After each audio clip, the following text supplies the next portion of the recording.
So today is Thanksgiving Day for everyone but the descendant of American slaves.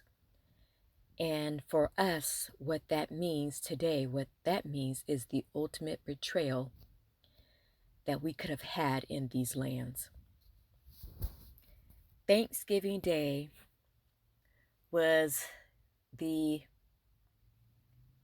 most egregious sleight of hand that the European people could have perpetrated upon a nation of people.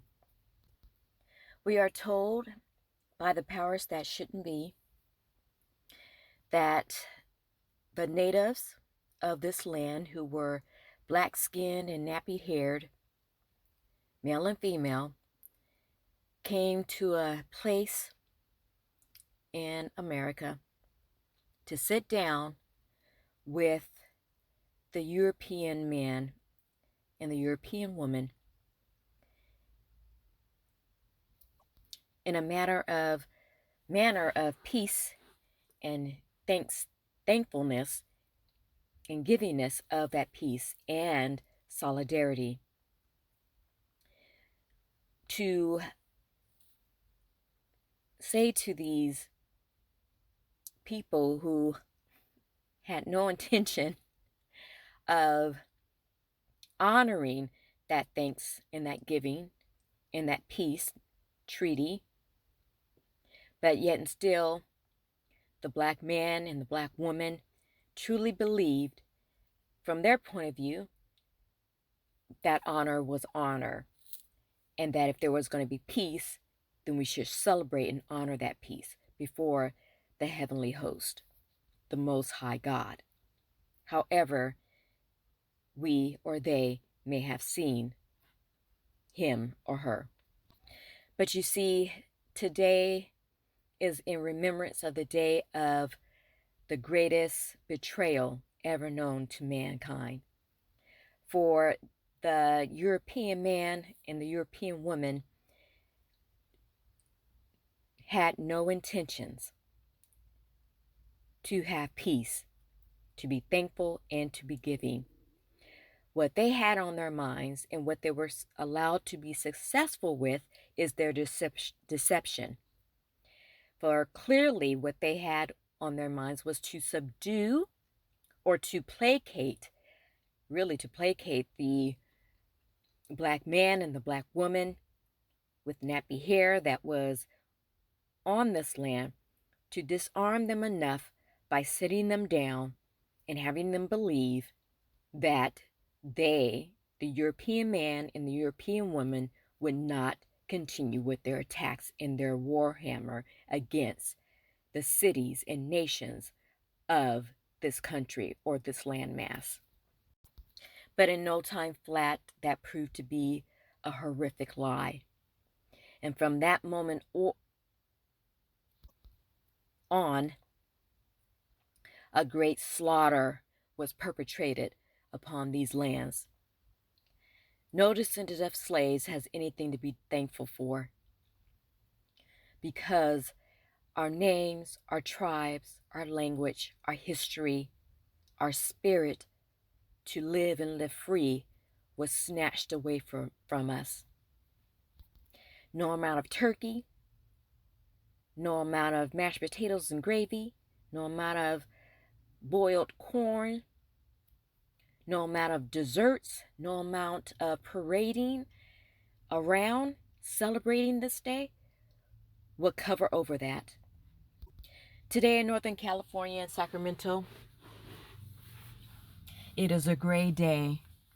The sun is not out. The trees that I'm sitting around right now seem to be hanging their leaves low because of what this day represents.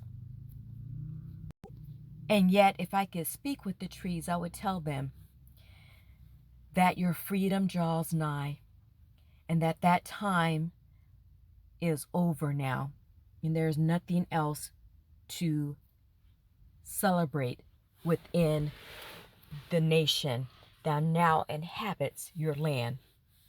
for that nation is ticking down in its last moments. Personally, I believe the bell is already ringing for the switch that is upon us now, the switch of nations, the change of power, the change of the guard. Again, there are so many people out there that are testifying to this. They're testifying to what I've been experiencing every day since I haven't had to enter the workplace, and just being able to ride around and having that desire in me, that spirit in me to sometimes just ride around to different neighborhoods that I have never written down before, these streets. And I'll tell you what is happening to me, and it's similar to a lot of people. That at a certain point for me, from the morning to the afternoon, something in the atmosphere switches up. So I will go down a street that I have never been down before, and it's usually through homes, neighborhoods basically, that are predominantly filled with immigrants and white folks. And so you have homes that have maybe an acre or half an acre between them, front yard, backyard, um, you know, uh, just the homes. Beautiful homes, by the way, but your typical homes that you would have. They're not the upscale, high-end neighborhoods or communities, but they are decent and they are basically middle America. So, uh, all these neighborhoods, of course, the majority of them that I've been through, link up to main arteries or the main thoroughfare or the streets that you will go down. And so when I go through them and then I come out to the main street, the world looks differently to me. It looks like something, it feels like something shift to the point where I'm like, am I on the right street? Like I can recognize some of the structures, but at some point I'm just like, what? Am I, it's questionable, right? And then I'll start driving on the main street, then I'll do a turn to head back home, and it just looks different. And what the creator of the universe has said is that I am using you to change the spiritual dynamic, the ether of how this land operates. And that as Black folks, when we go out into this atmosphere, into the open, when we leave our house, we are doing something microscopically. We're at the microscopic level, what has been happening in the macroscopic level. So, Three Eye Atlas had to, again, snatch the power out of Satan and the demon's hands, and that includes the elite that serve them, the human contingency that serves them.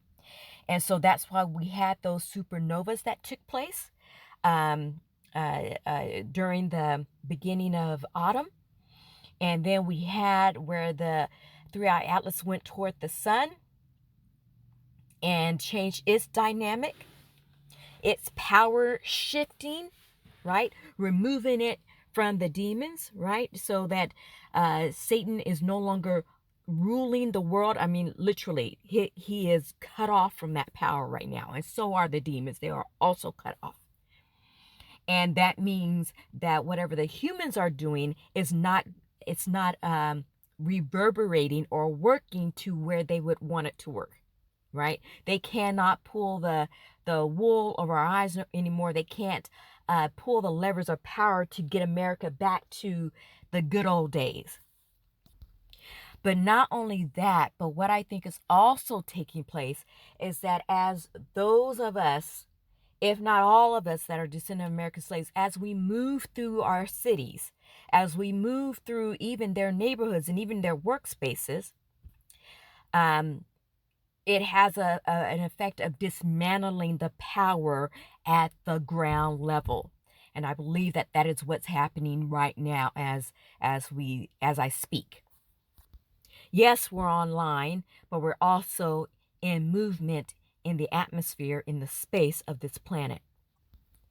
I believe that is prepping us and getting us ready so that we'll be able to take over, and uh, uh, New Jerusalem will be manifested through us. Also, what has been open or illuminated for me is that now these people are currently starting to become uncomfortable in their own homes now. They are not able to go home and shut away the world and shut away the wrongdoings, shut away the loss of power. Now, as they go into their humble abodes, they cannot find the peace anymore. They cannot live in the denial of what has been done um, in this country that was started on Thanksgiving. Okay, the betrayal of Thanksgiving Day, let me back up. The starting of it happened in 1492 when Christopher Columbus landed here, and then all of the other countries also started migrating here and started slaughtering the people. That spirit of justice is now permeating into all of their spaces. That it is so potent that we can just literally drive through these areas, or we can walk through these areas, or we can go shopping in these areas. Wherever we go, whatever we're doing, it is affecting it on the microscopic level now. Because, these people, they need to be disarmed. They need to have the weaponry that they use to hold us hostage in their kingdom removed from them. What needs to happen is that all the weaponry that they collected as individuals and as families, along with as cities, states, and through the upper top level, all the weaponry now has got to turn on them. Physical and emotional, psychological, sexual, economical, all areas of human activity that that has propelled them and kept them housed comfortably in their white domination. That's over now. That's done. And so that's why reality feels different, because it is different. Because Satan has been completely disarmed. He has been bound. Doesn't mean that he has been killed or that the demons have been killed. It just means that they have no power anymore to keep this world going. And consequently, at this point, at the microscopic level, we can now begin to say and ether out, not even your average white person has the power to keep it going now. That's why Thanksgiving, especially here in sunny California, it looks dismal outside. It looks dismal. And you can see that, like when I went to the store, I could see, because they were having a parade. I didn't even realize the parade had happened, but the atmosphere, because I got close to the parade, the atmosphere is what the download was is that they're pretending. They're gonna fake it until they make it. Some people weren't smiling, some people were trying to smile and be upbeat, and the spirit wasn't there. I can sense it. It just wasn't there. And because the betrayal of Thanksgiving is so clear, I mean, what do we have to be thankful for? What does any black person, especially a slave, have to be thankful for? This was the moment in which the ultimate sleight of hand was carried out. And that the people that we were trying to find some type of common ground and to be the gracious people that we were, even though we were fighting them before, that Thanksgiving part was to basically treated to cease all hostile operations. And of course, this was basically successfully at that moment to disarm us and to disaggregate us And then once that happened, you know, they never stopped. They kept going. They kept going. The killing of us kept going. So, and how diabolical that is to have a people then celebrate it. have, have the people that, wow. Oh, I guess, okay, fine. We can see where the European and the Europeans' children would celebrate it, but to force the children of Yah to celebrate their own defeat, that is diabolical, man. That's really something. I am. It's really something to sit back and think about it. And we were doing it from. Oh my goodness, like all my childhood, like those memories are coming back, and I just think, my goodness, oh, it had to be Yah. Yah is the only one that can awaken you. The angels that Yah has sent to us right now that are walking around. Many of them are in human form. Some are not. They remain in the invisible, but they are here to protect us. And even now, I can see how the creator of the universe is working with me, and how the Satan, or I would say at this point, probably the demons, even though they have no power, how they are still trying to do something. Trying to do something. It's to the bitter end. To the bitter end. And so we as a people we don't have to, when the time comes, we should not feel sorry for what's happening right now, and what will be the completion of this hateful, awful, evil dominion.